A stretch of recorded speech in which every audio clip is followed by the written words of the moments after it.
Salam sejahtera. Kes Najib SRC RM 27 juta.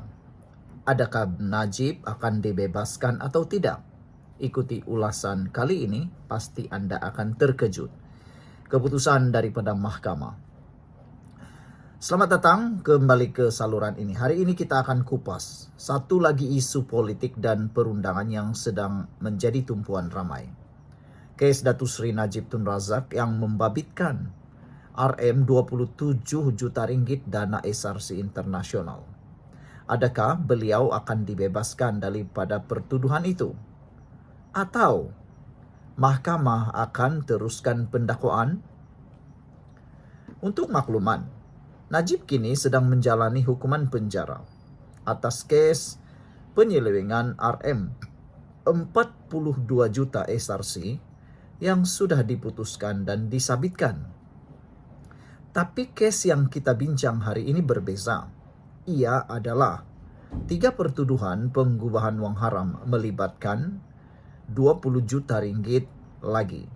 Kes ini berkait rapat dengan urus niaga yang berlaku sekitar tahun 2014 dan 2015. Apa yang menarik ialah Najib telah memfailkan representasi kepada Jabatan Peguam Negara AGC sejak Julai 2023 untuk menggugurkan pertuduhan ini. Namun sehingga hari ini, yaitu pada Mei 2025, AGC masih belum membuat keputusan. Sebelum kita teruskan ulasan kali ini, siapa yang ada masalah gout, kencing manis dan tinggi darah, tekan butang produk yang ada dalam video ini. Saya kongsikan dengan Anda produk yang paling mujarab, murah, lulus KKM dan halal. Ianya adalah produk yang paling mujarab sekarang. Baiklah, mari kita teruskan. Adakah Najib akan terlepas dalam kes SRC 27 juta ringgit ini?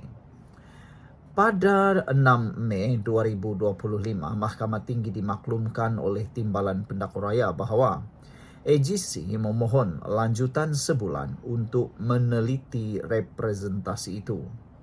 Peguam utama Najib, Tan Sri Safi Abdullah meminta agar mahkamah memberikan DNAA, iaitu dilepas tanpa dibebaskan kerana sudah hampir 2 tahun. Tiada jawapan daripada pihak pendakwa. Isu ini menimbulkan persoalan. Adakah wajar untuk satu permohonan ditangguhkan selama itu? Reaksi orang ramai dan politik.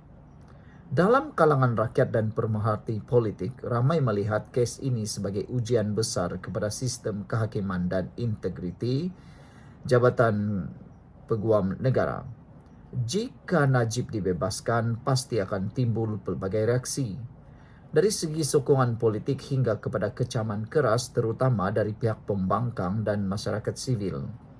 Tapi kalau pertuduhan diteruskan pula, penyokong Najib akan kata ini satu bentuk penganiayaan politik yang berlarutan. Apapun keputusannya nanti, sama ada Najib dibebaskan atau tidak, ia pasti akan memberi kesan besar terhadap imej kerajaan perpaduan, sistem perundangan, dan persepsi rakyat terhadap prinsip keadilan dan ketelusan. Jika keadilan dilihat tertunda, kepercayaan kepada institusi boleh terjejas. Tapi jika keputusan yang dibuat berdasarkan undang-undang dan bukti yang jelas, rakyat akan menilai dengan waras. Akhirnya, ini bukan soal Najib saja. Ini soal masa depan integriti institusi negara kita. Apa pula pendapat kamu semua? Para penonton yang menonton channel ini, video ini, saya nak tanya apa komen Anda? Apa pula pendapat kamu semua? Adakah Najib wajar dibebaskan? Atau kes ini harus diteruskan di mahkamah? Tolong tinggalkan komen di bawah. Jangan lupa like, share, dan subscribe channel ini, saluran ini untuk lebih banyak ulasan politik semasa daripada saya. Jumpa lagi dalam video yang seterusnya. Jumpa lagi. Bye-bye. Salam sejahtera. Benarkah Parti Bersatu akan tinggalkan PAS dan akan mencari UMNO? Persoalan ini pasti akan menggugat dan membuatkan PAS meroyan dan hadiah wang juga akan meroyan. FG tengok masuk ni dah 2 kali kot Ketua Pembangkang, iaitu Hamzah Zainuddin ulang perkara sama berkait kerjasama dengan Parti UMNO dan Bersatu. Nampak Bersatu ni sangat hamak di situ ya tuan-tuan.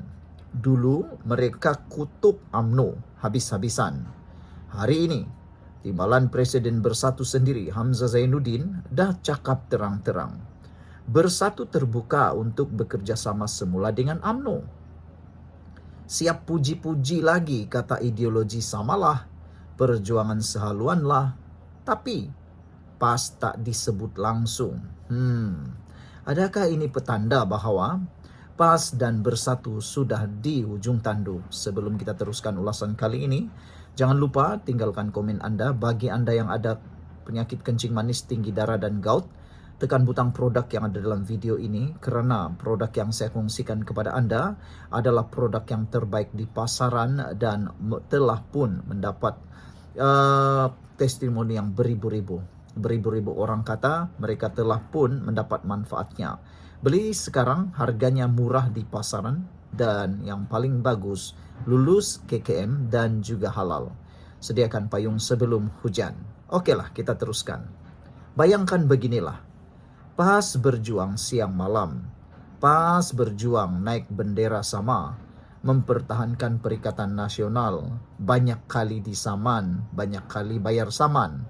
Tapi bila Bersatu nampak peluang, apalagi terus pandang ke belakang cari UMNO semula. Apa jadi dengan perbuatan ummah yang mereka laung-laungkan sebelum ini? Apa juga jadi dengan gagasan Islamik yang PAS banggakan sangat itu? Realitinya PAS dipakai kemudian dibuang, kata Fikri Ghazali. Saudara-saudara sekalian, apa yang mengejutkan kita? Keretakan ini bukan perkara baru. Sebelum ini pun PAS pernah sindir Bersatu memonopoli. Bersatu memonopoli atau monopoli jawatan dalam Perikatan Nasional. Sehingga adalah 2-3 orang tu yang letak jawatan akhirnya merajuk.